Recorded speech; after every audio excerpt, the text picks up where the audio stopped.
Welcome to Booked, where two guys tell you about the books they're reading. I'm Rob Olson. And I'm Livia Snedden. Here it is, the 22nd of January in the year of our Lord, 2019. And we have failed to review a book this week. I have plenty of excuses lined up. Weather, vacation, government shutdown. So let me see if I get this straight. So it's crappy out. You can't read. You're on vacation, so you don't have to be at work. Can't read. Yeah. Government shutdown. I'm not sure how that goes. I don't have access to the government, so I can't read. I don't know. Your worry about having access to the government. I got you. The anxiety that is built up. Yeah, and I don't have meds for that. So here's what happened. We decided that we were going to review The Three Musketeers by Alexandre Dumas. It is a really long fucking book. And I say that not from the fact that it's probably 600 pages and I'm reading a digital copy. It's a long 600 pages. So it's not like reading just two books that we would normally read on the podcast, because we read books, typically they fall in the 300, 350 page, right? This is substantially longer than reading two books. Yeah. I don't know how the math works on that, but it's taking us a little while longer. For example, today, the day we would normally be recording, maybe we would have recorded yesterday, I'm only 61% of the way through this book. Rob, give us an update. Where are you at percentage wise? 0%. I have not started the book yet. 0%. So yeah, next week, faux show, The Three Musketeers. But this week, we're gonna do an interlude. And Rob has come up with some topics that we're going to talk about. So I guess I'm just going to kick it over to Rob and see where he wants to go with this. I don't want to dive right into book-related stuff, so maybe we'll do some book-adjacent stuff, and then we'll make our way around to the more booky stuff. Anyway, I'm just really excited to talk about this TV show that I watched instead of reading The Three Musketeers, because it was something that piqued my interest. I can't remember exactly how this went down, but I know that I posted on the social medias at one point, why the fuck did nobody tell me this was a TV show? And it's something that we've talked about in the past. We actually reviewed the book, Perfume by Patrick Suskind back in the day. And I'm sure we also talked about the movie adaptation called Perfume, but now there's a TV series called Perfume, and I believe it's a German TV series. It's in German, and there's splashes of French language in there. But yeah, a 6-episode season of Perfume dropped without me knowing it all, and I was very thrown off by that. So Rob and I keep very, very different hours. So what happens is I wake up at 6 a.m. and I see that Rob posted something 2.5 hours before I wake up. That's fair. This happened the other night too. I don't remember what it was, but I looked. I was like, "Oh, Rob was apparently still up at 3:35 a.m. because that's when he posted this." And I was really confused by what you had posted. It took a while to have the kind of sleep grogginess come off of me, and I was like, "Oh man, a TV version of Perfume. That's kind of cool." So I looked into it, and my first thought was, so I go to Netflix, I click on it, and I'm like, "Nope. This Rob just saw something with the same name. This is not even at all related to this." So I wound up reading an article, and I was like, all right, it's a modern day adaptation of it. All right, I guess. And then I watched one episode, and granted, it was late at night, so 8:30 or so. Uh-huh. And I think I was dozing off through it, but I couldn't make it through an episode. So I have some questions for you, if you don't mind. This is how we can handle some of this. And if you can keep it spoiler free, that'd be wonderful. I'll do my best. Yeah. Based on the one episode that I saw, I have to ask this question. Does this bear any resemblance at all, in the least bit, to the book and or movie? The movie adaptation was very faithful, as I recall. So does it bear any resemblance other than the name Perfume? Not in the way that you would expect it to, but mostly no. Okay, that's the impression I got. It's really confused by the whole thing. That impression carries through until I think the third episode is when it's finally revealed, like the connection to the original text. And it's not like they're hiding anything. It's just it has to come about naturally, organically in the show. I don't know if this is a spoiler or not. I'll tell you if you want to know, and then if it's too much of a spoiler, our listeners just won't hear it. How's that? Sounds good to me. So like halfway through the series, it is revealed that someone was reading the book Perfume, and they got inspired to make perfume in the style of Grenouille. Man, I just rolled my eyes so hard. I think I had a fucking aneurysm. All right, so it's not so much because this was told as like a modern day adaptation of. So really, this makes a lot more sense, and here's why I say that. Grenouille is the person we follow through the book Perfume. He's the protagonist. Yeah. And the antagonist, really. I mean, he's not a really good guy, right? Right. This other one's like there's a death, and like these 6 close college friends are being like, investigated by the police for it. And I'm like, I'm failing to see how this has any relation. But now that you say the relation is someone read that book, now it makes complete sense. Yeah. So, if you were looking for like perfume in the modern day, you're not getting as much of that as you are getting like a whodunit murder mystery type, like these group of friends have a secret from a long time ago type story. Mm-hmm. Well, that's the feeling I got, is like they were leading you to believe that everybody in that first episode was guilty. Yeah. So it's either hushed phone calls, or there's actually a scene where a guy is standing in a lab of some sort. So if you're at all familiar with Perfume, you're like, well, that's got to be the guy. That's the guy. Yeah. So, all right. Well, I mean, you can tell people what you thought of it. I got to be honest with you. After this, I was really lukewarm on it before, and after this conversation, I may just have to let this one fall by the wayside. Wow. All right. So here's what I'll say about it. Like, all right, you watched that series, Dark, which is also German. Mm-hmm. Stylistically very similar. It's kind of a period piece, in as much as like the stuff that's not taking place in the current day takes place 20 years ago or whatever. But it's got that like very, like, I don't know if it's just a German style of television or something, but it's very much like Dark in the way that it's in all of like the cinematic elements of it. I would say story wise, it's a little slow, and it's more about learning about the skeletons in people's closets than really anything else. And there's a lot of nudity and a lot of like very young people having sex and stuff. There was a lot of that in episode 1. Overall, once the connection to the book Perfume is made, it gets interesting, but at the same time, it's just a little bit like, it seems a little formulaic for like the type of show I explained it was earlier. I liked it enough. I thought it was fascinating, and I liked that it wasn't just a straight like modernization of the same story that we've seen before, because I believe the movie did a very good job, and the book obviously is the best of all incarnations of it. But I like the fact that they, instead of trying to just like, Sherlock it into some sort of modern version of something, that they decided to inspire an entire new story off of that, and so that was kind of cool. So overall, I enjoyed it, and I don't know if I would watch it again, but I thought it was a pretty good take on the story. It does say like it's a TV series. It doesn't seem like there's going to be a season 2, and I'm not really sure, based on having seen all 6 episodes, where they would go from there. Because like obsession with smell can only take you so far, right? I mean, that we know of, right? That's the artist. That's the challenge to the artist, right? To the writers to come up with something we don't know. Yeah. I wonder.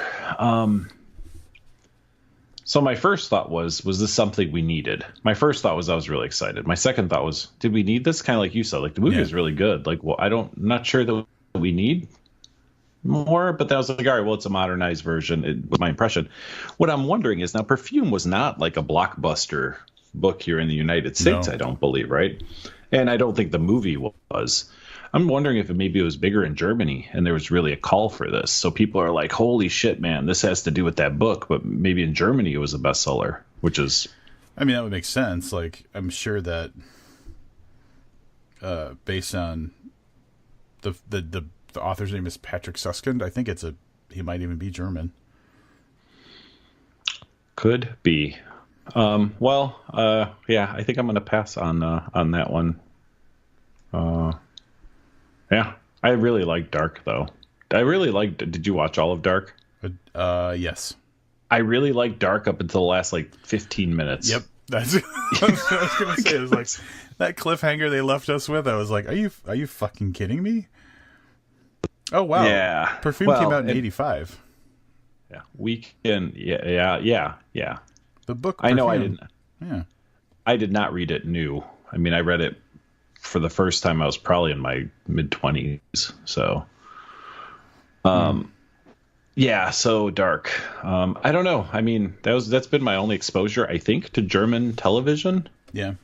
And probably to German movies. Can't really think of a German movie that I've seen. Now, remind me, because I may just be filtering my memory of Dark through Perfume, but in Dark, didn't women really get the short straw, in a lot of ways? Weren't they just weren't the dudes just kind of real shitty to women? I seem to think so. Because the dudes are real shitty to women in Perfume. Well, I mean. Maybe that's a cultural thing. Germany, dudes shitty to women. I mean, there's I don't want to go into it, but there's rape and spousal abuse and no woman ends up. I mean, and murder. Obviously, the women are the ones that get murdered. They're really, if you're a woman in that show, things aren't going well for you. I can't think of, you know what I'm saying? So it kind of. Yeah, I hear you. It's interesting. I wonder if there's something to that. If German storytelling maybe even leans that direction, even if it's not even if it's not an actual societal trope. Right. And I mean, I think that without going into a whole I don't want to start a demonstration or anything, but it. Let me get your hat. There's a moment there, there's some tired tropes in storytelling, and one of them is women are, less characters and more the thing to, create, to build a story off of. The bad thing that happened to a woman causes XYZ to happen. You know what I'm saying? I feel that right, sure. Storytelling has kind of evolved past that. So when I see it, it's oh man, this again? I thought we were done with. Yeah. So. Well, it'll be interesting to see what you think of the Three Musketeers. Oh, lovely, lovely, lovely. Yeah. Overall, I would say that for our listeners, if you enjoyed the book, and you enjoyed the film with fucking Alan Rickman and fucking Dustin Hoffman and a ton of awesome people, this will be an absolutely different experience. But it's interesting to see how they kind of fanboy on the original book, and the movie actually makes some kind of cameo appearances. I'm intrigued. I just feel like I'm gonna watch it in almost in protest, just to prove that you were right, that it wasn't going to be good. Yeah, pretty much, because you know me, right? I do shit like that. Hey, while we're talking about that, Netflix, that is, the TV show You, YOU. Oh, yeah. Uh-huh. Yeah, 40 million views in its first 4 weeks. 40 million series views. Where's David James Keaton? Does he have anything to say about this? Let me look at his Well, Twitter. Apparently Netflix is releasing more and more stats, I guess. Apparently. But Yeah, I think I mentioned it in brief a couple of episodes ago. I really enjoyed You a lot. Oh, well, you're Yeah, yeah. Damn it. And the fucked up part about that is that originated on the Lifetime channel, where it did not, have 40 million views. But I was stunned to find out that there was something on Lifetime that I could enjoy. Like I was I was like, no, this must be a different channel. Like, you know what I mean? This isn't a Lifetime TV show, but can you give us a quick breakdown, because I've heard that it's a thing, but I don't really know much about it. So it follows a gentleman who is a manager at a bookstore, meets a girl that he is intrigued with at the bookstore, and they have a nice conversation. So he decides to be the most super stalker of all time in an effort to win her heart. Oh, right. Yeah, I think you mentioned this before, right? Yeah. And it's a little over the top in parts. So I'm not saying this is like brilliant writing or whatever. I just found it thoroughly enjoyable. So not, I'm not saying it should win fucking awards or anything, or it's like the best written TV show I've ever seen. There are some parts that are quite a reach. But it's very, very today, very modern.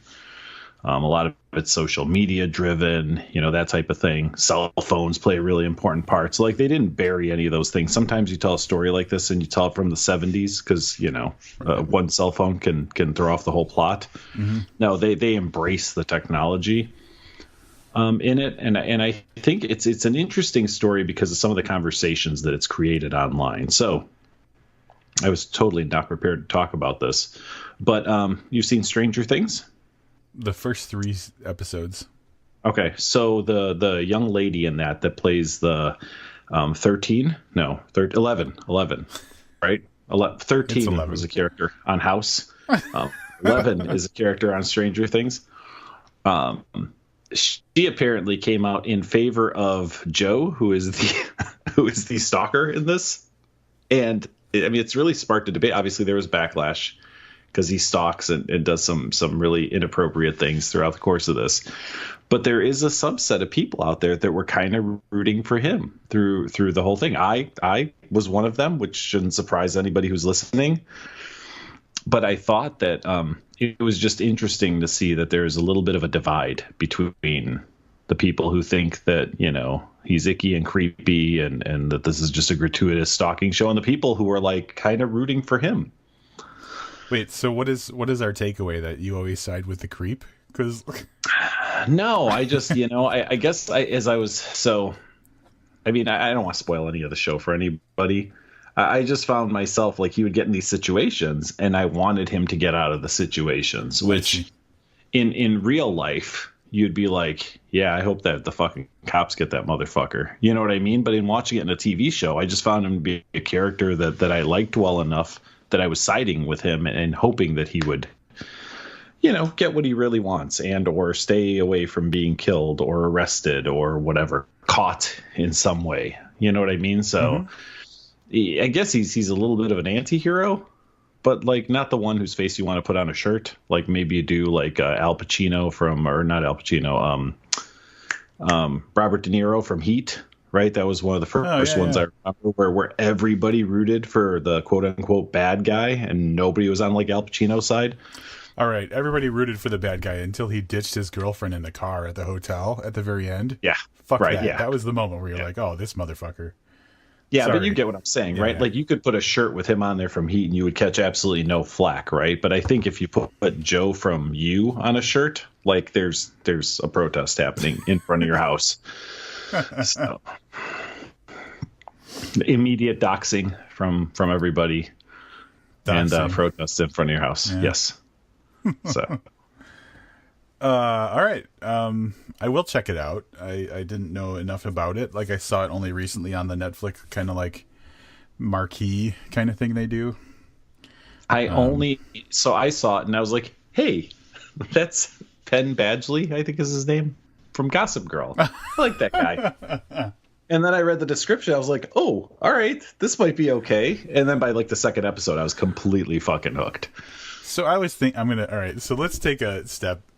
I wanted to I wasn't going to talk about this, but you mentioned You mentioned Gossip Girl, and I was thinking in preparation for tonight, before we started our call, that like that you and you tend to like significantly different things in television and movies. I feel For the most part, yeah. there's some middle grounds that we have, like Justified and stuff like that, Banshee, things like that. But like if like I knew going into talking about Perfume that you weren't gonna like it, and it's like, what is it about me and Livius? What is this? And I was like, two letters flashed in front of my head, CW, and I was like, that's fair. That's fair. I do like quite a few CW shows. I feel like you're looking for something different, I guess is what I'm getting at. And CW, just like making a joke of it and all, but like I feel like you're kind of, and I could be wrong, you are looking for a different outcome typically, or like a different storytelling style or something than I am. And it causes us to like often drastically different things from each other. But then sometimes we meet in the middle with like, because we have this commonality of loving good storytelling. I agree with everything you've said. Yeah. And that's one of the reasons I wind up and people look at me weird, but I'm like, like I'll watch a K-drama or I'll watch a French crime TV show or fucking anime or whatever. And it's all the ones I like, I feel are completely unique in their style or their story from anything I've ever seen. Now, what happens when you watch too much anime or too much K-dramas, you find that a lot of them are the same, but at least the first couple I've seen are very new to me and very different than the things I'm used to. So I do enjoy it. They do really catch my attention, so much so that I read subtitles for 28 fucking hours. But I'm in it. Yeah. I'm in it, So I don't know about the CW stuff is really a lot of bubblegum, kind of TV for me. Like it's stuff I don't have to pay attention to. Some of it, I think you mentioned David James Keaton earlier. If I remember correctly, he wound up watching Gilmore Girls. And if I remember correctly, I could be wrong here, he really enjoyed like the banter between them. And that's really what that show is about. Then eventually, because of that, you start to care about the characters. And then when something happens to one of them, you're like, oh, this is making me sad. But it really draws you in because of the wit. Mm-hmm. And not so much the story, but then, if you watch it enough, you start to care about people. I mean, think about how many years people watch that fucking Friends show. Yeah, 10, if I'm not. Well, but that's, so they went because there were kind of funny jokes and whatever. It was kind of a sitcom, this three guys, three girls sitcom that really, to be quite frank, didn't have much of a story. But if you get attached to the characters, you start to care about even poorer story because you care about the characters, not about the story. So that makes sense. That totally makes sense. Yeah. Whereas I go in for like the more fucked up stuff a little bit, I think. I mean, Hannibal being the best example. Yeah. Well, you in some ways though. And I like Hannibal. So I don't have the same affection for it that you do, but I really liked Hannibal. But you're kind of that way too, because when I think about some of the other shows that Scream Queens, that's fairly unique in its scope, right? I think Justified, like who can't love Justified?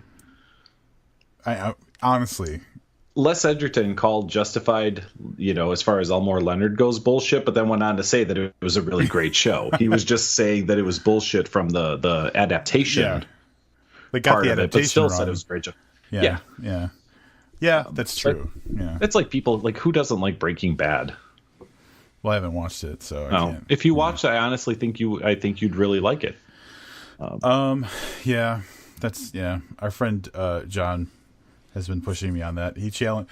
What did he say? He said something that was like, I kind of felt bad about. Like he always loves all the things that I get excited about, but then like if he's excited about something, it's not worth my time or something. And I was like, oh man, I'm a terrible friend. So based on that, I pledged that I would watch Breaking Bad, but I just have not started watching it yet. I will say the one place that Breaking Bad fell short for me that it won't for you and won't for a lot of people is I got into it like in their second season. Mm-hmm. So then I was watching it weekly. And there would be stretches of like 3 episodes where nothing happened. And that's fine if you've just given up 2 hours of your day and nothing happened because you're watching it on Hulu or Netflix or whatever. When you've given up a month and nothing happened, you're just kind of angry. Yeah, I can see where that would be frustrating. Yeah. So that lends itself towards more of a binging approach. Yeah, well, that's the only way I can watch The Walking Dead now, is I just wait until their whole like half season is out and then watch it all at once. And then I feel like I got a lot out of it in the 5 hours or whatever I watched versus dragging it out for 6 weeks and being like, man, nothing has happened since the goddamn premiere. Wow. That just reminded me the second half of season, I think 3 of Unbreakable Kimmy Schmidt drops in like 3 days, and I'm very excited about that. I honestly don't even know what that is. I know the girl, like I can picture the Kimmy Schmidt girl, but I have no idea what that show is. It's just a weird show. Well, there you go. Yeah. I think we both like weird. I think we just like different kinds of weird. Yeah, that's very fair. It's a fair thing to say. So, all right. Now that we've talked about all of our weird TV preferences, what else is on the list here, Rob? We could talk about awards. We got some awards. Are we nominated for something? That doesn't happen anymore. I think we kind of superior achievement in a podcast. Yeah. We're not nominated for anything that I'm aware of. All right. So well, then fine. We'll talk about other people. Yeah. All right. I'll be less enthusiastic, but we can do it. I don't want to get this wrong because apparently this is a very specific thing. The preliminary ballot for the 2018 Stoker Awards was announced, and this is a thing every year where like the prelim ballot shows up and everybody's like, "Oh, happy to be nominated," and it was like, "You're not nominated. You're just on a ballot." And then there's like the final ballot, and then there's some sort of voting. Who votes? Do you know who votes? I believe that is the members of the World Horror Association. Oh, gotcha. Okay. So now... The Horror Writers Association. Let me correct myself. The HWA. Yep. Yeah. So right now we have the preliminary ballot of the 2018 Stoker Awards in 1, 2, 3, 4, 5, like 13 categories. So I thought it would be nice to just talk about. There's a lot of things on these different lists that are things that we have talked about on the podcast. And so, since we're going to be attending Stoker 2019, when the awards take place, I thought it'd be nice to talk about some of the stuff that we've already talked about on the podcast. Who doesn't like a list? Or stuff we're familiar with. So we're going to start with the big one, right? Mm-hmm. Superior achievement in a novel. So being that this is the preliminary ballot, there are 3, 6, 9, there are 12. 12. Like you're right, they're not nominees, right? They're preliminary ballot. There's got to be a term for this, right? Yeah. Of which we've reviewed, let's see, 1, 2, 3. 3 books. So 3 for 12, not bad for a podcast that isn't horror focused, I would say, correct? Correct. Yeah. So Dracul by Doc Ray Stoker and J.D. Barker, which we reviewed. I guess I was going to say recently, but I guess all these are recent because they were in the last year. Which I think we both liked, right? I think we both found pretty interesting. That is on there. The Cabin at the End of the World, which we both really liked, also on there. I think that was my favorite book of 2018. I believe you are correct. And Unbury Carol by Josh Mallerman, also nominated for Superior Achievement in a Novel. Now,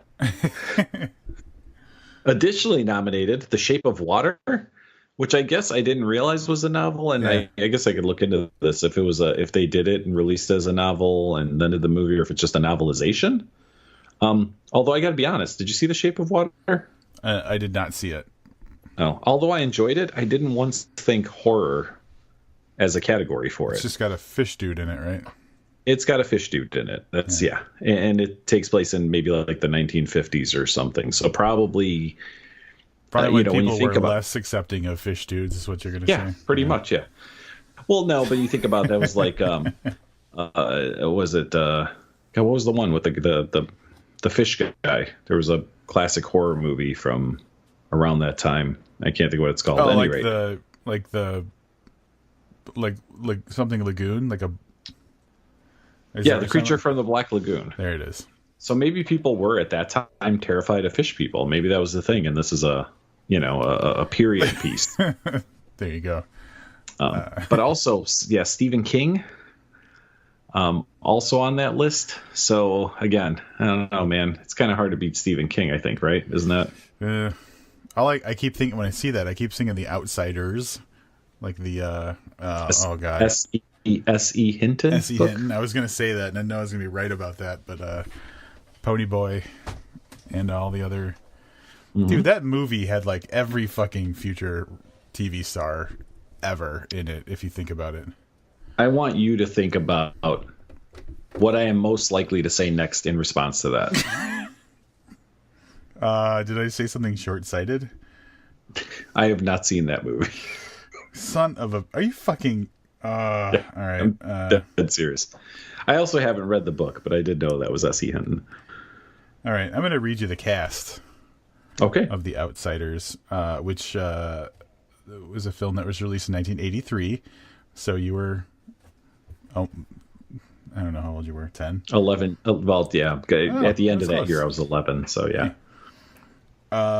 Matt Dillon, Ralph Macchio, Patrick Swayze, Rob Lowe, Emilio Estevez, Tom Cruise. Fucking Tom Waits was in it. Tom Cruise was in that? Really? I knew the other people, but... Sophia Coppola. S.E. Hinton actually makes an appearance. Let's see. Those are the heavy hitters. Oh, Flea? Flea was in it from the Red Hot Chili From the Peppers. Red Hot Chili? No shit. Yeah. Interesting. Yeah, some big names there. That's probably one of those 6 degrees of Kevin Bacon. Oh my god. That's like really good to know. That movie just like now locks everything down. Yeah.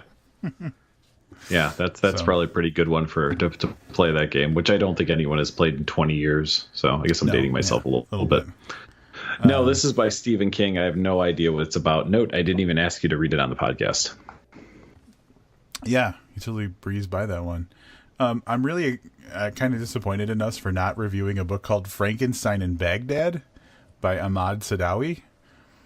Yeah, only because we didn't know it was a thing. Yeah. Because I can't imagine that we would let that title pass. But all right. So we have to assume this is a serious book, right? Mm-hmm. But when you read that title, you would just think, oh, this is some weird Bizarro book. I honestly thought of it as like a mad scientist, like, what's the Nazi doctor guy? You know what I'm talking about? Mengele? Yeah, Mengele. Yep. Yeah, like a Dr. Mengele kind of thing. All right, so this merits a little bit of research. All right. While you're looking into that, I want to point out something that we talked about before we started recording the episode, that Joyce Carol Oates has a book out called Hazards of Time Travel. And both of us were unsure, in the most respectful way possible, unsure that Joyce Carol Oates was still around when we saw her on the list. And so now thinking about the title, Hazards of Time Travel, maybe it's a time-traveling younger Joyce Carol Oates released this book. Very interesting. I think we're going to have to review maybe something off this list that we didn't do. All right, here, let me give you the synopsis for Frankenstein in Baghdad. From the rubble-strewn streets of U.S.-occupied Baghdad, Hadi, H-A-D-I, a scavenger and an oddball fixture at a local cafe, collects human body parts and stitches them together to create a corpse. His goal, he claims, is for the government to recognize the parts as people and to give them proper burial. But when the corpse goes missing, a wave of eerie murder sweeps the city, and reports stream in of a horrendous-looking criminal who, though shot, cannot be killed. Hadi soon realizes he's created a monster, one that needs human flesh to survive. First from the guilty, and then from anyone in its path. So this has won some awards. Dude, that sounds kind of interesting. It does. Yeah, but like I said, I would have thought, this is some weird Bizarro novel that, Yeah, we were. This both was wrong. a Man Booker International Prize finalist. That Man important. Booker Award is pretty serious. Yeah. So interesting. And it's on the ballot for Stoker nomination, or for a Stoker Award now. Yeah. All right, let's see what this Hazards of Time Travel looks like. We might have to read one of these. It takes place in Hazard, Kentucky, where they're trying to build a time machine. It is an ingenious dystopian novel of one young woman's resistance against the constraints of an oppressive society. Time travel and its hazards are made literal in this astonishing new novel in which a recklessly idealistic girl dares to test the perimeters of her tightly controlled future world and is punished by being sent back in time to a region of North America, Wayne's Kosha, Wisconsin, that existed 80 years before. I love that Wisconsin is a punishment. Yeah. Cast adrift in a time in this idyllic Midwestern town, she is set upon a course of rehabilitation, but cannot resist falling in love with a fellow exile and questioning the constraints of Wayne's Kosha, of the Wayne's Kosha world, with results that are both devastating and liberating. It's arresting and visionary. It's both a novel of harrowing discovery and an exquisitely wrought love story that may be Joyce Carol Oates' most unexpected novel so far. Wisconsin is a punishment. Yeah. Sorry, Adam and Oshkosh. All right, we'll move a little more quickly through some of these other categories. The only horse we have in the superior achievement in a first novel is Big Horse. It's a huge horse, Baby Teeth by Zoya Stage. Now, I'm wondering, if it is a first novel, is it not eligible for Novel of the Year? Do you follow what I'm saying? You mean the superior achievement in a novel? First novel, right, to be superior achievement in just a novel. Well, I'm not seeing any crossover, so I'm assuming that, yeah, it precludes nomination in the big category. That sucks, because honestly, I mean, if in all things being equal, if Baby Teeth was in that other category, you know me, I'm loyal to that book. That would be my pick for novel of the year. So it's easily my pick for first novel. It's also the only one I read. You are, well, we had the chance, we tried to read another one on this list. I don't know if you saw I Am the River by T.E. Grau. Oh, I saw, yeah. The publisher never got back to us. Yeah, that's what happens. What was Grau's book from This Is Horror? It's goddamn brilliant. I'm not going to think of the title of it off the top of my head. I'd have to break out the Kindle app. Yeah, They Don't Come Home Anymore, which was fucking fantastic from what I remember. Yeah, we loved it. And that's why I was really excited to read the I Am the River. Is that what it's called? I Am the River. I Am the River. And yeah, it just never materialized. We weren't able to get a copy from the publisher, and then we, kind of moved on. And the time passed. It's a very time sensitive situation. Like, I've started, like, the moment a book is announced, I've started reaching out to the publisher just to be like, hey, send us a copy, even if it's months down the road. Actually, that's actually a really good thing that we did that with the upcoming Josh Malerman book, because they moved up the publication date by a month because of the success of Bird Box. So had I sat on my hands on that one, maybe it would have happened too late. Correct. Very excited about that one. All right, Baby Teeth, first novel, thumbs up. For sure.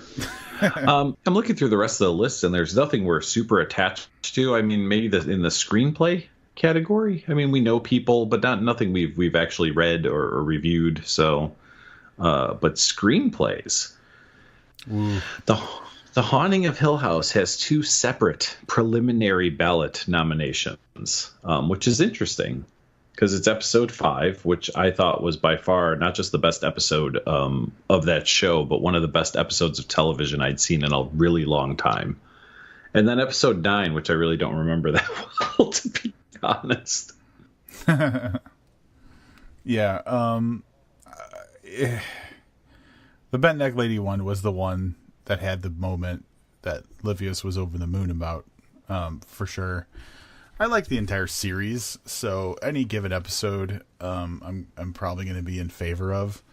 But like some of the other nominees on this list it's a heavy list. Like, there's a lot of stuff. So, screenplay for the movie Annihilation, screenplay for the movie Bird Box, A Quiet Place, Hereditary, the new Halloween movie. There are some like big swingers in this category. So not swingers like trading wives and shit, but like they're swinging big fists. I don't know. I was just trying to say a thing. I think that's supposed to be batting, right? Isn't that the swing? The big swing is supposed to be a baseball reference. Sure. Yeah. I very recently, so I have we talked about how you and I don't really necessarily agree on movies and TV shows and stuff. The one guy that's closest to my taste in things is like 3 different times now told me I have to see Hereditary, and he just saw it like 2 weeks ago. So I'm definitely gonna put that on my list because he is the person I probably have most in common with, especially in the weird categories, like Korean revenge movies and shit like that. Like he's on the exact same page as I am. So he is suggested very strongly that I see Hereditary. So I will likely see that before the StokerCon Awards at least. I know Mandy is that weird fucked up movie that's got Nicolas Cage in it. Mm-hmm. And no interest in watching that. I will say this is going to be a little divisive, but that new Halloween movie, just guess how many times I've watched it. It's 4. It's probably 6 by now. Jesus. I fucking love that movie. I don't think that they could have done a better job bringing back the Halloween series than how they did it. We haven't talked a ton about this. I will say that there are a few movies in my memory that off the top of my head that I thought the first half was brilliant and then that they just fizzled out, petered out, whatever you want to, and Halloween is one of them for me. I really thought the first probably half of that movie was super, super solid. But then after that, it just lost me. Yeah, I was recently hanging out with friend of the podcast, Jesse Lawrence, and we watched it together and in a text message, you're going to love this, Livius. A text message I sent to Jesse and our friend Missy the other night said something along the lines of, on the spectrum of best to worst sequels, Halloween falls pretty closely to best.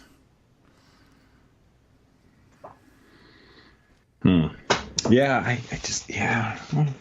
mean, it did very well. It sounds like the production company is now trying to pick up, I guess, the rights to Friday the 13th to do the same thing. Oh, right on. Yeah. So, yeah. Well. So. Yeah. Anyway, that happened. Yeah. So off this list, I really loved Bird Box, but that Bent Neck Lady episode of The Haunting of Hill House. I mean, I don't have a lot of exposure to the other ones, but actually, I take that back. I saw Ghost Stories, and I liked Ghost Stories. Very different in its storytelling style, but yeah, definitely The Haunting of Hill House for me. Bent Neck Lady. Yeah, I'm a little torn on this one because I really enjoyed, like I said, the Halloween script. And I'll tell you why. Like, they stayed true to kind of what was the inspiration of the original one, which was, like, never fucking explaining why he's killing people. Like, they did such a good job of making him never talk and never explain why he's killing people. They just stayed just real fucking strong with, like, homeboy's just out to murder people. And I'm going to go ahead and say he killed the shit out of some people in that movie. But I also really enjoyed Annihilation, Bird Box, Quiet Place. I enjoyed the Haunting of Hill House probably the most of the entire list, though. But I'm very conflicted. I don't think I could come out with, if I was a Horror Writer Association member, it would be very, very close between the Bent Neck Lady episode of Hill House and the Halloween movie. Yeah. I was looking through the rest of this list. There's nothing else to talk about. Well, I mean, from our standpoint, like, we can't speak in an educated manner about any of this stuff because we haven't seen or read any of it, I should say. Again, there's some familiar names, some people we've either had on the podcast or have interacted with in some way. For example, Lee Murray is nominated for Spirit Achievement in an anthology. She was the moderator for our panel at StokerCon, and what a pleasant, nice lady. Yeah, she's great. I really like her. Yeah, I'm like, I hope she wins. But I haven't read it, but it's interesting. There is superior achievement in a poetry collection. Well, before we go there, I just want to say really quickly, congrats to John F.D. Taft for being on 2 lists. That's pretty cool. Yes, and again, he's somebody who we've interacted with, and I like quite a bit. We're going to be reviewing his novel coming up in the upcoming months. I think it's right after StokerCon is when it comes out. Yeah. So that's definitely on our list of some. So you're excited about the poetry. You're excited about the poetry. I'm not. No. I don't say I'm excited. There is a category. It's superior achievement in a poetry collection. And all I can say about this, and to quote a friend of the podcast, it's all horror. The fact there's even this category is just horror. So there you go. It's all horror. All right, this is going to wrap up our Stoker Award preliminary ballot coverage. Yeah, that's it. That's the last of our Stoker coverage until there's an actual ballot. Yeah. At which point we can do things like congratulate Josh Mallerman and John Taft for being actual nominees. Yeah. Until then, radio silence on this. I hope that the panel of judges that then narrow this down gets to work. It's got to be tough, man, because I mean I don't know how it works, but I would have to imagine that if you're a person that's narrowing this list down, like you have to read everything off that list, right? Yeah, I would imagine so. I mean, there's no other way to be objective. Yeah. Yeah. So just think about, and again, I mean no ill will in saying this. Just imagine the guy has to read the 12 books in the superior achievement in nonfiction for horror. Yeah, that doesn't sound like. That sounds painful. A sexy list. Yeah. No, not at all. So I mean, and again, I'm sure that those books have value and stuff, but someone has to go through all of them. Like, I don't know. If you want to read the untold true story of the Hampstead murderess? How would you say a woman who's a murderer? Murderess. But see, that sounds like you just want to kill someone. Like you're murderous? Yeah. Murderess. Yeah, that's it would have to be an S at the end, like murderess. At any rate, if you're interested in that, I'm sure that there's a fascinating book by Sarah Beth Hopton. I'm not a nonfiction person. The thought of reading, like I said, whatever it is, a dozen nonfiction books, just is that's almost like reading the poetry stuff. Before we move off of this, though, I sent you a link to a website. I don't want to make fun of this guy, but I want to talk about the website that we saw the list from. Is a website called file770.com. Mike Gleyer's News of Science Fiction Fandom. So first of all, we don't like sci-fi. So it's weird that we even landed on this website, right? Yes. Did you look at the little like black header part just under the header image where it's got like links you can click on? I am looking now. There's some interesting links on this guy's website, like the Is Your Club Dead Yet? Glow-in-the-dark comedy Reflections on Field of Dreams. Is that the movie? It is the movie. So they're actually not... They're not like websites. They're like actual articles on the page. On his website, yeah. Yeah. Huh. So he has an entire article, Reflections on Field of Dreams. If you're a really big fan of that movie, maybe go to the file770.com. Kira's Best Science Fiction and Fantasy Brackets. Yeah. Interesting things over here at File 770. A little in the header image, it says it's got the Twilight Zone logo, but it's changed to the Fanlight Zone. I don't know what a fanlight is. Can you will you click on the complete litter of puppy roundup titles? Uh-oh. What the fuck are you even looking at? So remember the Hugo Awards? There was the sad puppies who were like the people who were pissed that people of color and women could write sci-fi or something. I don't remember exactly. These are... Is this guy a sad puppy? I guess they're articles about the sad puppies. Wow. And there's like dozens, and I'm not sure what I'm looking at. All I know is that, the sad puppies, their logo is actually like, it's not that bad. Someone put some time into it. The rabid puppies looks a little more aggressive. It looks like it's a take on the sad puppies. But, and they spelled complete wrong. I think maybe that could have been on purpose. Yeah. Wow, if I ever care enough to read about, a couple of groups of like douchebag sci-fi fans, now I know where to go. Jesus, we are not friendly at all to anything sci-fi or poetry, are we? At all. So we should probably just move on. What do you think? Yeah. So somehow, and I'm not really sure how this happened. I've always thought it was a bad idea to review sequels, right? I've been saying that. We accidentally did it our first episode, and I've been saying it for 430 episodes or wherever we're at now. Mm-hmm. But we've broken my own like personal feelings on this repeatedly with one author, Chuck Wendig. Yeah. And Rob lets me know today that we missed the release of Vultures. Yeah, Vultures. How did this happen? I don't know. We're we're recording this on January 22nd, and I saw either a tweet or something somewhere on social media where Chuck Wendig was just like, "So Vultures is out," like in a very nonchalant way, and I was like, "The fuck?"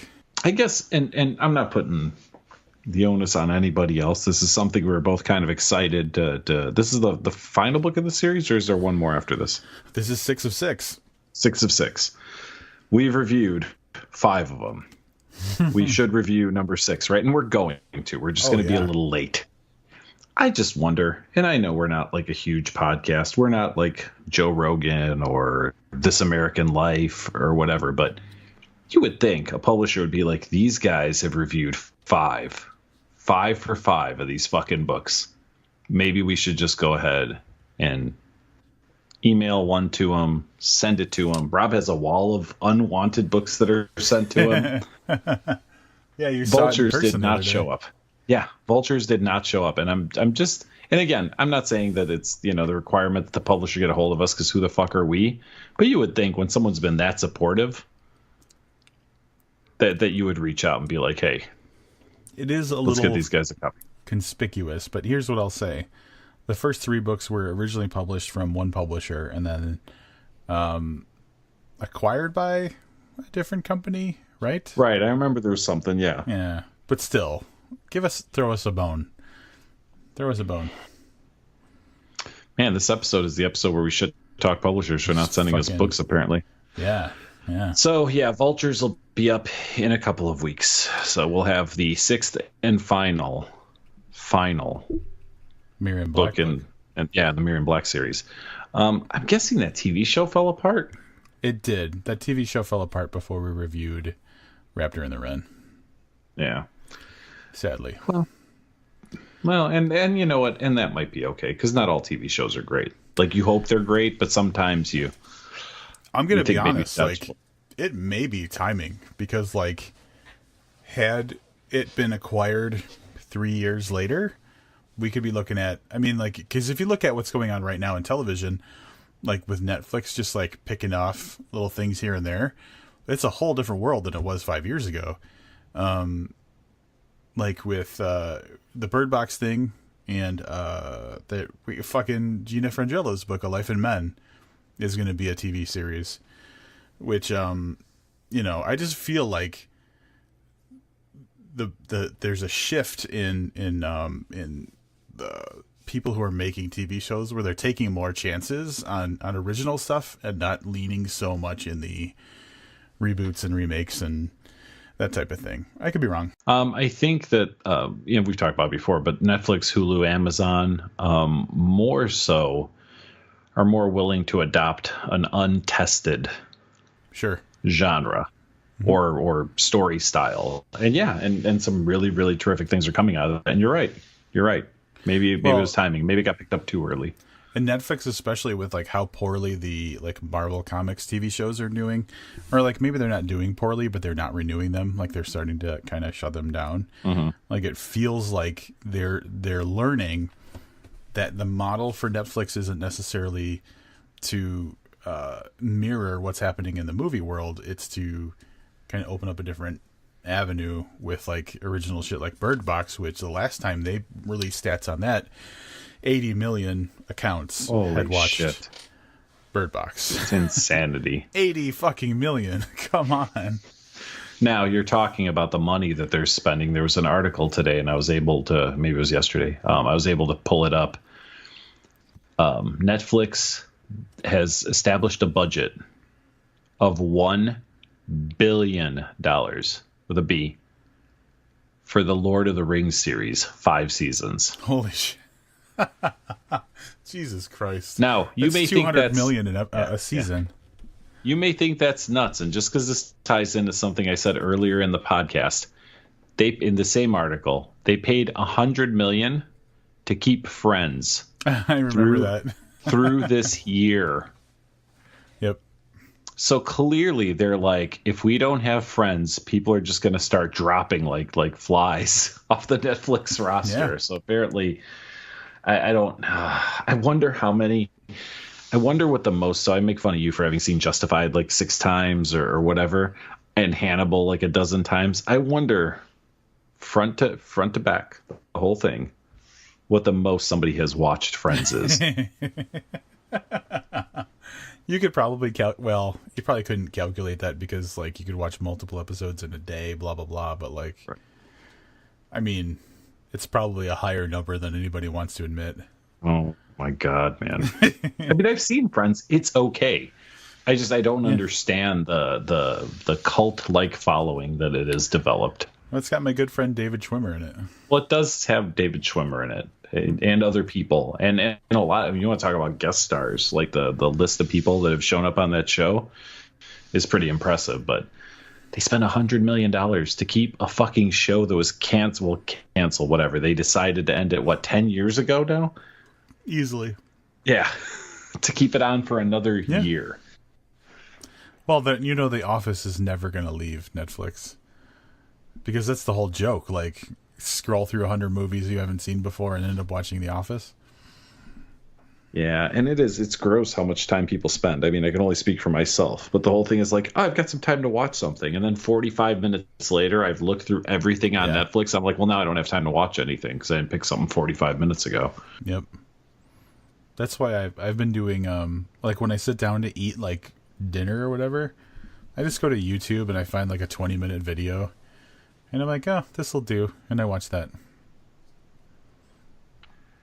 I'm a sad life. So Vultures, we're going to be reviewing Vultures 2 weeks from tonight-ish. Yeah. That's really all I've got. I do know you had one more thing, and we should talk about this one more thing. I was going to say, you can't not talk about this. All right, so Rob, as an afterthought, kind of sent a note saying that, and I'll it's yours, so I'm gonna let you deliver this. So this is a little caveat. I don't know anything about this show. I just know what I've seen, like in the social medias and stuff. But there's that tidying up show, and I don't remember the name of the woman, but like this woman, she has this Netflix show about like apparently like simplifying your life. It seems like. And one of the things, I guess she also wrote a book. And in her book, she recommends never having more than 30 books in your house, which has caused a little bit of an uproar with book lovers in the United States. And from what I understand, Japanese minimalism, a little bit different than the way that, Americans tend to hoard things. And so I think it's more of a cultural thing than anything. But I saw also an article where people are like the amount of donations to places like Goodwill are starting to have an uptick because it's assumed because this show is telling people to like clear shit out of their houses.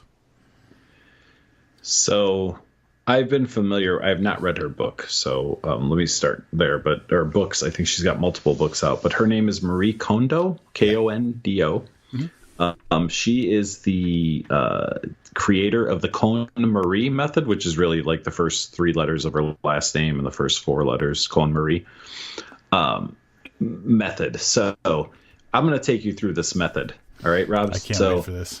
I was at your place the other day, and I got to be honest, it looked a little cluttered. It's very cluttered. So here is how you would solve this if you were using the KonMari method. Can you just reach over the closest thing that's not like on your computer desk and just pick up, not garbage, but something that you own, a possession of yours. So just pick one up for me. You think that there's just garbage laying around? Is that what you're saying? No, I'm saying when I say pick up a thing, I don't want you to pick up something that you can very easily dismiss as this just needs to go away. All right. Can you describe the item that's in your hand for me? Yeah, it is a package of 50 cotton swabs. All right. So it's probably a little trickier. That's not what I was expecting you to reach for, but okay, this is how it would work. You're holding it in your hands, right? Yep. I want you to ask yourself, does this item bring me joy? I fucking love cleaning my ears, dude. All right. So that item brings you joy, so you should keep that item. Yeah. All right. So this is the Cohn Marie method on how to make a decision. So what she says to do is to get, like, for example, clothing. And clothing is a big issue for a lot of people. You take all the clothes you own, every piece of clothing, and you put it in a pile on your bed or on the floor or whatever. And then you sit there and go through that process where you pick up each item and ask yourself if it brings you joy or not. If it does not, it goes into a donation pile or garbage pile or whatever if you're a monster and just throw things out. If it does bring you joy, it goes into a different pile that you keep. So the gist of this show is she comes into the house. She's this adorable Japanese lady. Comes in the house and explains this to people. Now, here's the only other thing she does. So she tells you, gives you this method by which to decide what to keep. So basically, she comes in your house and says, listen, Rob, you got to get rid of some of this shit. Here's the method to do it. And then the only other thing she does is she teaches you a way to fold clothes so that they stand up. So picture if you opened a drawer and looked at all of your black booked T-shirts. Yeah. Picture that all of them were standing up so you could see each T-shirt, right? Because right now in one of your drawers, you probably have T-shirt on top of T-shirt, right? Yeah. And you can't see what's at the bottom. That's it. This lady has become mega successful by telling people, hey, get rid of some of this shit and then fold the rest of your clothes. And that's it. That's the entire Cohn Marie method. You don't have to buy a book.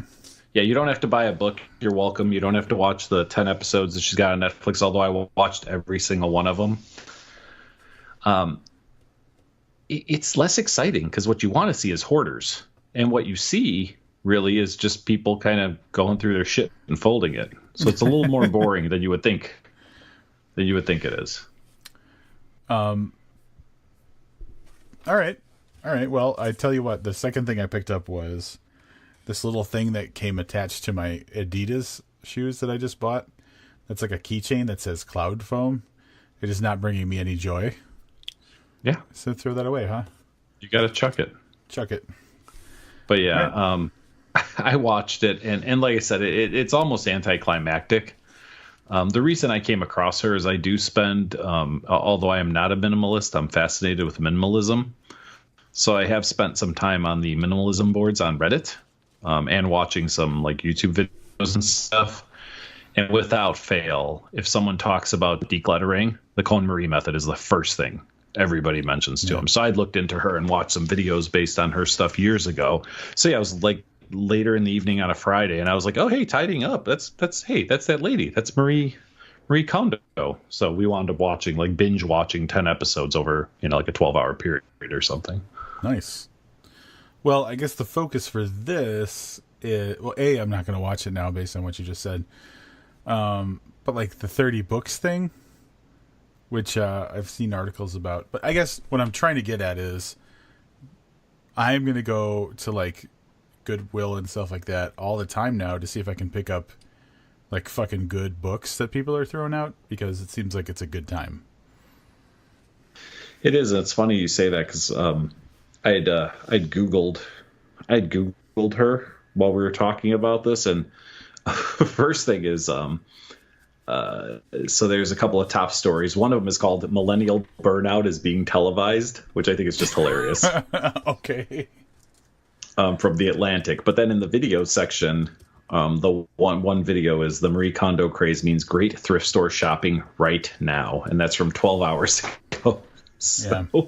That's from the Today Show. So yeah, I wanted to point this out because I looked her up earlier and I just searched for her name and the words 30 books, and the top. Just listen to the title of this article from Yahoo Best Life. People are furious at tidying guru Marie Kondo over this one rule. Furious. And then I read the article, and at no point is fury brought up.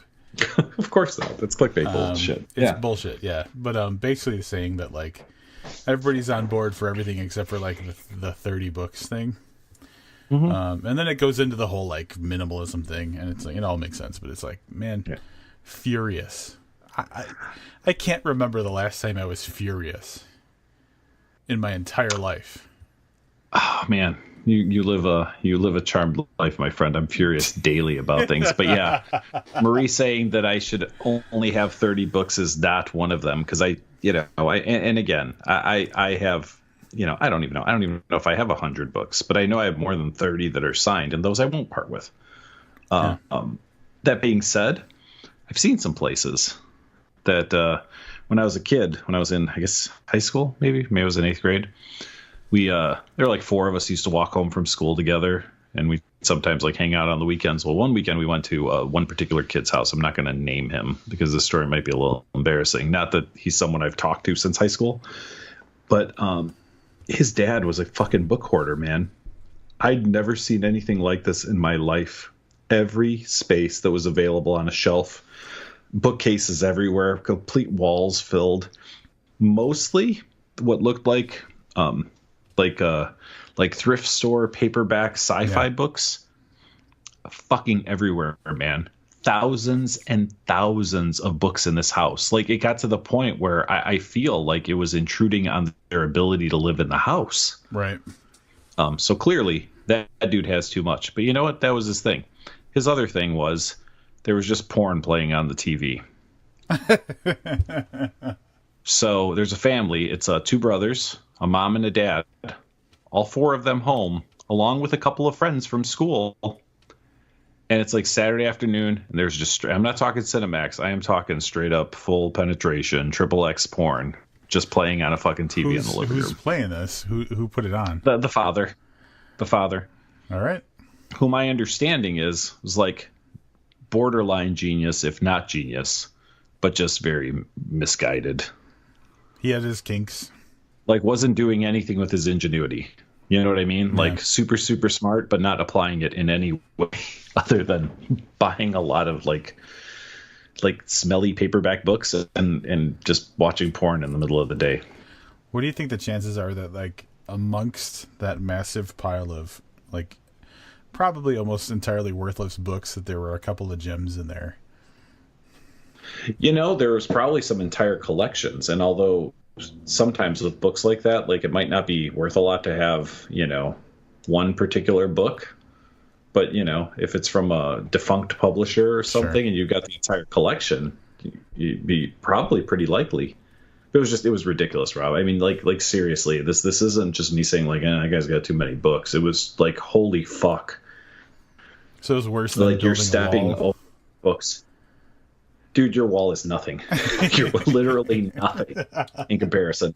I mean, I'm pulling this from memory from 35 years ago or 32 years. Serious. Yeah. Oh God, I'll never forget it. Yeah. Oh, all right. Well, let's hope I never get there. If you like 10 years from now, you find me in an apartment just like that, but it's all just like unnecessary ARC copies of books. Yeah. And porn playing on your TV in the middle of the day. Porn playing on my TV. What's weird is that's the only way you used to be able to really play porn. Like, you'd have to put it on in the living room? Like a VHS tape, yeah. There was no device, on your phone or on your computer or whatever. I mean, I guess if you had a projector, that would have been really weird. Just like changing fucking reels and shit halfway through a... Oh, that's so fucking cool. Or like those little like slide projectors where you'd like click the button and like the next nudie picture shows up. Yeah. That's depends on how much you want your porn. Like what you're willing to invest, I guess. Correct. All right, have we beaten this horse dead enough yet? Yeah, we're dead. It's dead. We're dead. All right. Next week, hot off the presses, The Three Musketeers by Alexandre Dumas. I was going to say some things, but I think I want to save them for the episode. Yeah, save your excitement for the review. Mm-hmm. I know you're excited. So, yeah. You know what? I'm really excited. Like, really, really excited. And I read this book. I was probably a teenager when I read it, and I have very little... I don't remember, like, if I just remember characters from the multiple movies or from the book, you know what I mean? Because it's something I probably read, like, 30-plus years ago. But I am very excited to talk about Three Musketeers. Awesome. Well, that will be next week. That's going to wrap it up for our interlude episode where we just buy some time. Until next time, I'm Rob Olson. And I'm Livius Sneddon. Keep reading.